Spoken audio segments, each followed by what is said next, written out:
Hi everybody, welcome back. 28 weeks left to the Delirious West. This week I want to talk about running in the dark or night running. So look, the video will be kicking off shortly. Quick update on how the trainings went this week. 50k last Sunday at the Yabaroo Trail. Great race, highly recommend it to anybody. Check out the video in the links below. Also had 40 other k then up as well, so total for last week 90k, which is the longest I've run since I've started back at FIFO work, I'm guessing. This week I've got a few things planned, so I'm obviously up on site until Thursday, so if I can keep getting away with 5.5 6 hours sleep, I'll keep getting to the gym. If I can get kind of 30-40k up while I'm here, and then I'll have a good go again next week whenever I'm out.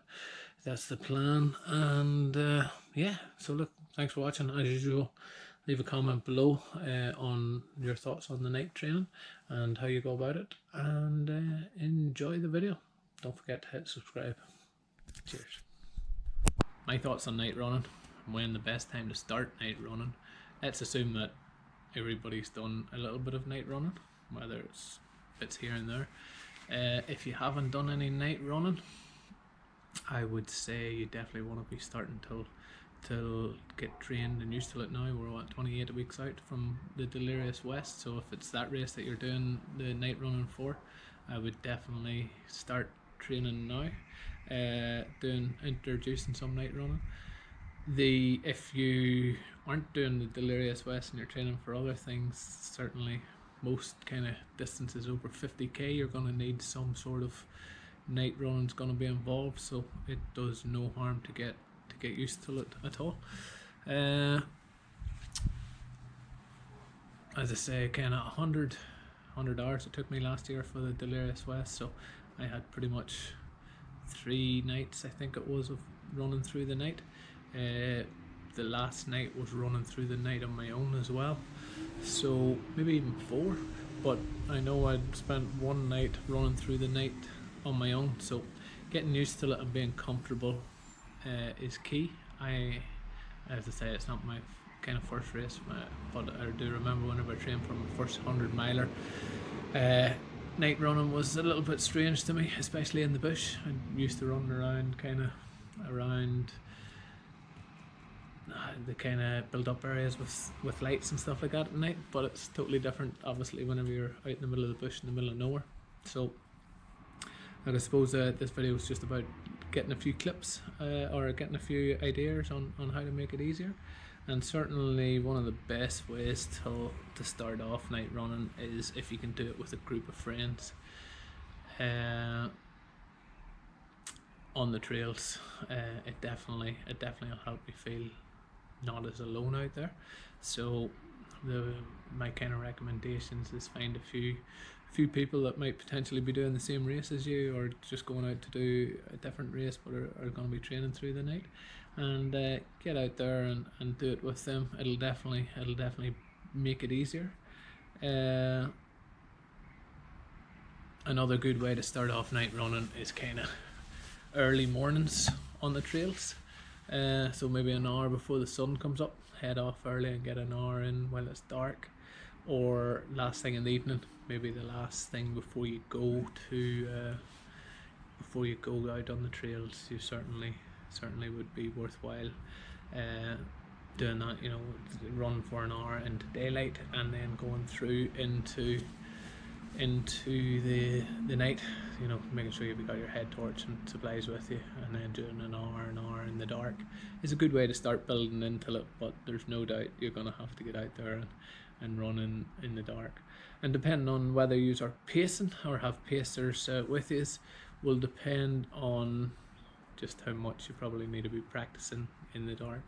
A few other things you probably want to be taking note of is your gear, what gear you'd need. Goes without saying, if you're going to be running in the dark, you probably want a head torch. Loads of different types of head torches out there. the endless supply of them. You want something that's going to be quite light, something that you'll get a good maybe 5, 6, 7 hours out of with batteries. Whether you go with a rechargeable one or not, that's up to you. Certainly, I always carry a backup headlight, just for the thing, if something goes wrong with one of them, you've always got a backup there. So I always carry a backup light. Obviously, the other things that some people don't forget or don't remember to take, and this depends on kind of the distance and the time of the year and everything else, is possibly a light jacket, or a heavy jacket, depending on the time of the year. Hat, gloves. It's going to be totally different than running during the day. I have seen us run in races where it's kind of hot during the day, but yet the temperature drops dramatically at night. So having that jacket, windproof jacket or rain jacket or some sort of jacket that's going to keep you warm, beanie and hat is going to be vital. And look, later on in the videos, I'll certainly be going through my gear that I use and some recommendations. But that is certainly the kind of type of gear. Bear in mind, you will need nutrition as well if you're going through the night. If it's all through the night, you're going to be going for 8 to 10 hours if it's part of a training session. So you're going to need enough nutrition as well on top of all your gear. So that's definitely kind of something to think on. Some people forget about the nutrition whenever they're going out there, but you are all experienced runners, and I'm sure that would never happen. But other things that I can think of that you potentially want to try out, and things that I've certainly found useful, is doing it on solo on your own as well. Yes, get out for the first few times with friends. Break yourself into it gently, unless you just jump in like I did and head out for a 5 or 6 hours. I think it was at midnight one night I went out, and onto the Aberroo Trail. And the sounds, what you can see, visibility, even with the head torch, everything's, as I say, totally different at night. So I can't stress enough that you want to be getting out and doing that. I do recommend you probably go without headphones. Take headphones with you, but certainly have it without headphones, just so you can kind of hear you'll hear a lot of rustling in the bush and things like that, with all the fauna that's there during the day that you hear, but obviously you pick it up even more at night. So I certainly don't, whenever I'm used to the areas and used to the sounds, I usually put my earphones in, or I'll leave one earphone in, one earphone out, so that I can still get the surrounds around, but just to make sure there's nothing else out there. One thing that you should watch out for is, I wouldn't be certainly scared of the animals in the bush. It's the other weirdos in the bush at night. Not so much ultra runners, of course, we're not weird, but I was out running in the bush one night, and pretty sure there was a gang of people in there that shouldn't have been doing stuff on motorbikes and that. They did shout out a few things, and whenever they seen the head torch and threatened they were going to come after me and stuff like that, but I just switched off the head torch for a while and got out of the area and kept going. So as I say, it's not so much the big scary beasts that I'd be frightened of at night in the trails. Whenever you're out in the middle of nowhere and there's no other humans, you're probably safe. It's the other bits and pieces, but as I say, that's all part and parcel of it. It's all getting used to going out and dealing with them things, putting yourself in that uncomfortable position and just getting used to dealing with it. So as I said last week, probably on the fear thing, the fear of running in the dark, or the uncomfortableness of it, is certainly something that you're gonna have to get over.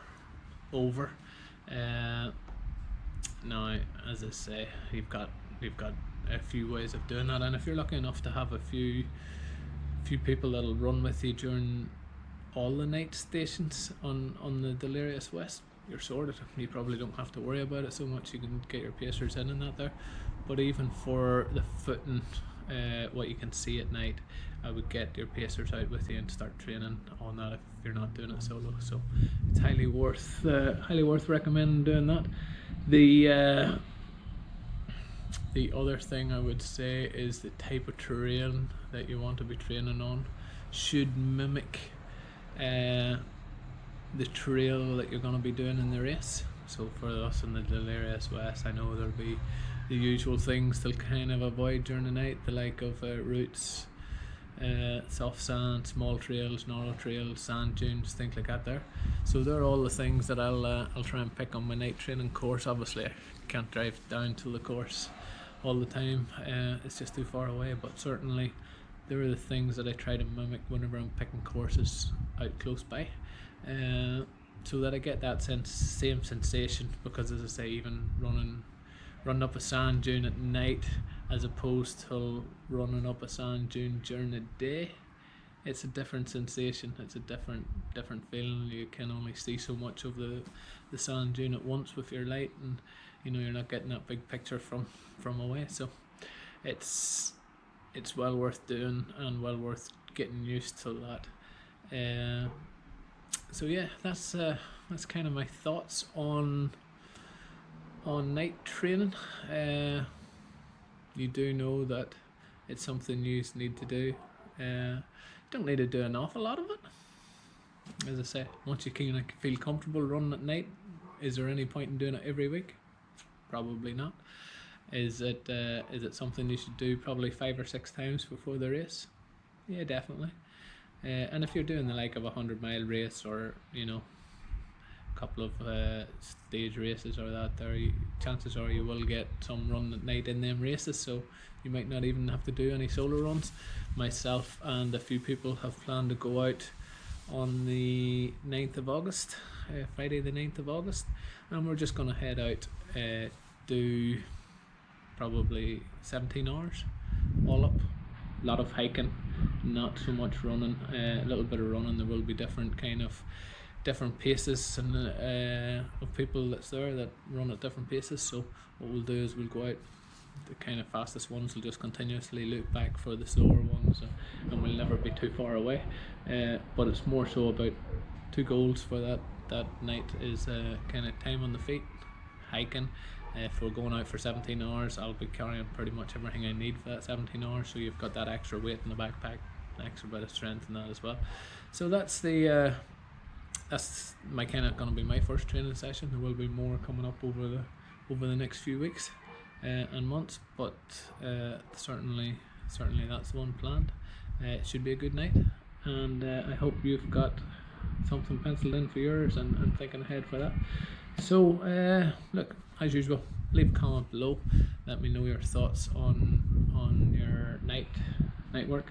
If you haven't subscribed yet, hit the little button at the side of the screen that says subscribe, or down in the description link below.